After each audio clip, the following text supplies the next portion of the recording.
Momen Wakil Bupati Bogor bentak Deddy Mulyadi. Bongkar aja. Orangnya bongkar, Pak. Ada yang harus dipidanakan, ini harus tanggung jawab. Ya udah nggak ada masalah. Iya. Terakhir itu 15.000 Pak. Terakhir waktu PJ Gubernur kemarin dengan kamu. Padahal itu BUMD-nya provinsi. Iya. Mana BUMD provinsi? Punya Bapak, Pak? Kan punya Pemda. BUMD provinsi kan? Iya. Berarti punya Bapak. Ya kan makanya saya minta maaf, saya salah. Maaf ke masyarakat, Pak. Udah.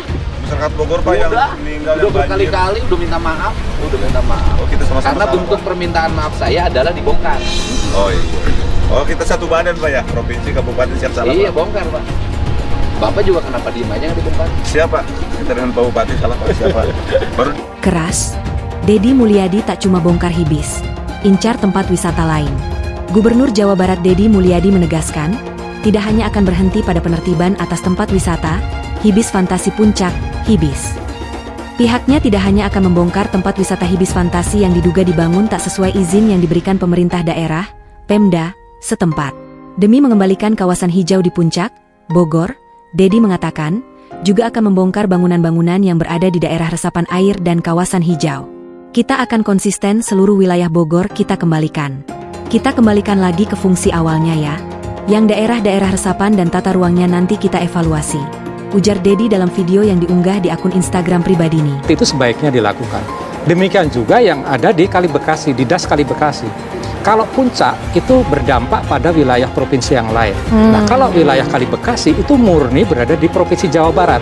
Tentunya akan lebih mudah bagi Pak Gubernur berkolaborasi dengan Kabupaten, Pak Bupati, Pak Wali Kota Bekasi, Kabupaten Bogor untuk bersama-sama duduk. Dan tentunya ada banyak stakeholder lain. Tadi ada KP2C, ada akademisi BRIN juga ada di Jawa Barat, di Cibinong. Ada banyak yang sebenarnya bisa dikolaborasikan, dibentuk semacam forum.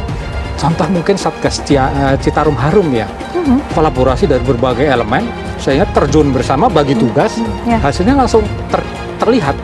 Nah, kalau di Kali Bekasi bisa dilakukan seperti itu, saya sangat senang, mungkin ikut menjadi pihak yang tim horenya lah. Ya, kekacauan ini kan sudah berlangsung berpuluh-puluh tahun sebenarnya. Tetapi kan baru dirasakan sekarang ketika banjirnya besar. Saya ketika mencalonkan gubernur, itu visi yang pertama yang saya buat dan saya ungkapkan itu adalah perubahan tata ruang Jawa Barat.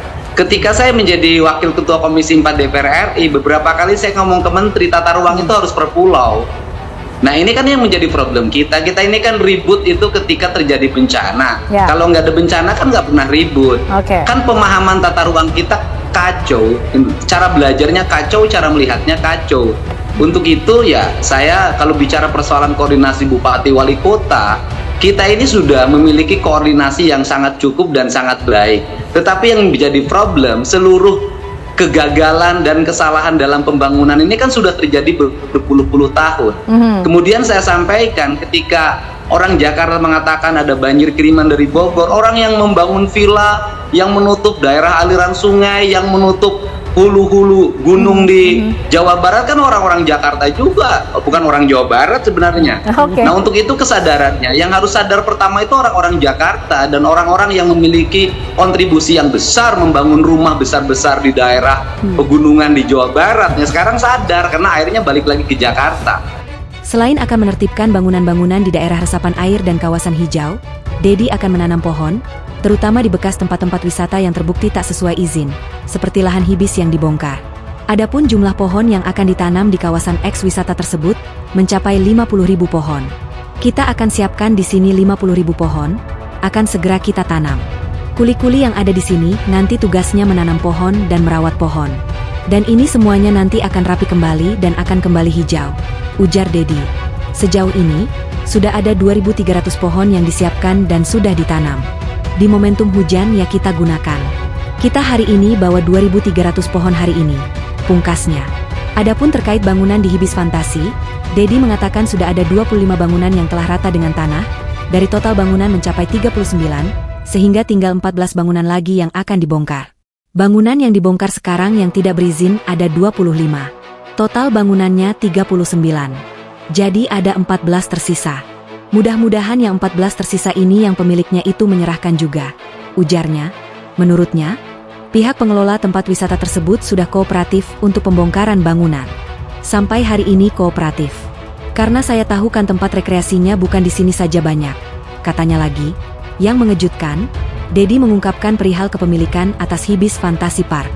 Sebenarnya BUMT itu benderanya saja. Yang punya modalnya perorangan, ungkap Dedi.